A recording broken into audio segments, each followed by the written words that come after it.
झालं का जेवण वगैरे सगळ्यांचं? माझ्या मुलाला तर का जेवायला सांगितलं तर माझ्यावर चिडचिड चालू आहे त्याची केव्हाची, आणि मला वैतागून झोपलाय तो. जेवण कशाला दिलं म्हणून. काय थोडीशी अर्ध चपाती थोडीशी भाजी खाल्ली फक्त. त्याचं फक्त काय म्हणणं असतं, बिस्किट द्या मला, बिस्किट, नाही तर दुकानातलं काही खायला द्या. त्याने काय पोट भरतं का? जेवायला सांगितलं का चिडचिडपणा चालू होऊन जातो त्याचा. अशक्तपणा आलाय त्याला खूप. आहे आजकालचे मुलं म्हणजे खूप डोक्याला टेन्शन झाली. आईचं म्हणजे ऐकायचंच नाही म्हणता काहीच. बिस्किट द्या, नाही तर मग जेवण नको. बिस्किट हा म्हणतो जेवायच्या वेळेस, हा म्हणतो लगेच बिस्किट खाऊन झाले का म्हणतो आता जेवायचं नाही मला.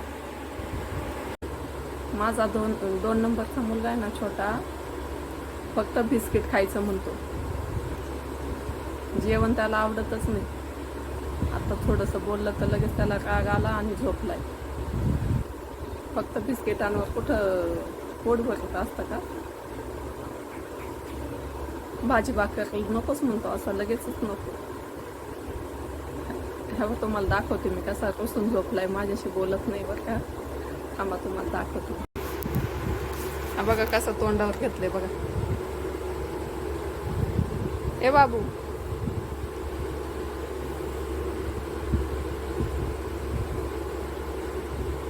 इकडं बघ.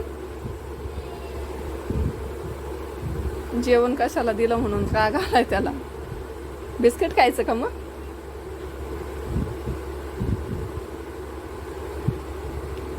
जेवण करून त्याने माझ्यावर उपकारच केले जसे. उठतंय का?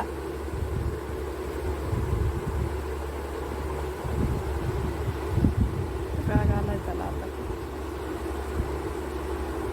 मुलं त्यांना म्हणजे जे पाहिजे तेच हट्टी झाले जास्त. दुसऱ्यांचं ऐकायचंच नसतं त्यांना, त्यांच्याच मनाचं करायचं असतं. आई वडिलांना काहीच समजत नाही ते. थोडं जर बोललं का त्यांच्या मनाचेच, थोडं बोलू नका म्हणता त्यांना लगेच राग घेऊन जातो. मग यांच्या पोटाची चिंता आपल्यालाच. बिस्किट दुकानातलं खाऊन काय पोट भरतं का?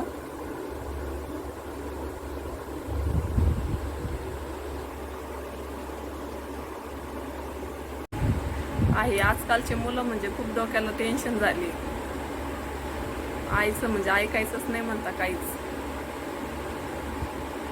बिस्किट द्या, नाही तर मग जेवण नको. बिस्किट हा म्हणतो जेवायच्या वेळेस, हा म्हणतो लगेच बिस्किट खाऊन झाले का म्हणतो आता जेवायचं नाही मला. हा माझा 3 नंबरचा मुलगा आहे. म्हणजे 2 मुलांनी 1 मुलगी होती मला.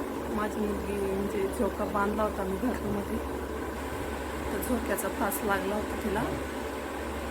आता ती नाही. भाऊ बहीण चुकून पण घरामध्ये झोका बांधू नका. मी जी चुकी केली ती तुम्ही करू नका. आता 1.5 वर्ष झालं माझ्या मुलीला जाऊन, पण एक पण दिवस असा माझा चांगला जात नाही. खूप टेन्शनमध्ये असते मी. झोका बांधून मी चुकी केली. लॉकडाऊनमध्ये मुलं धिंगाणा घालायचे ना, म्हणून मला वाटलं बघ घरातल्या घरात खेळतील म्हणून मी घरामध्ये साडीचा झोका बांधला होता. पण माझी मोठी मुलगीच 12-13 वर्षाची होती, तीच खेळायची झोका.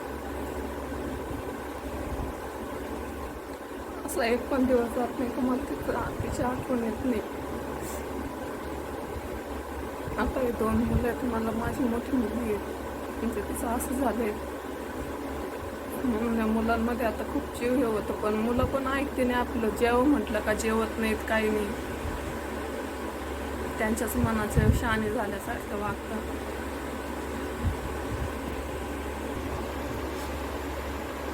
झोका खेळत होती ती, मला वाटलं तर खेळतीची झोका, पण तिला इथं गळ्यात असं पिळा झाला होता, पिळा झाला होता सगळ्या झोक्याचा.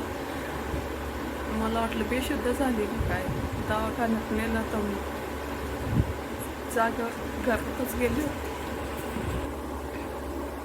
आमचा दिवस रात्र कसा जातो आम्हालाच माहिती. म्हणजे झोप लागत नाही आम्हाला. माझ्या नवऱ्याला पण नाही मला पण.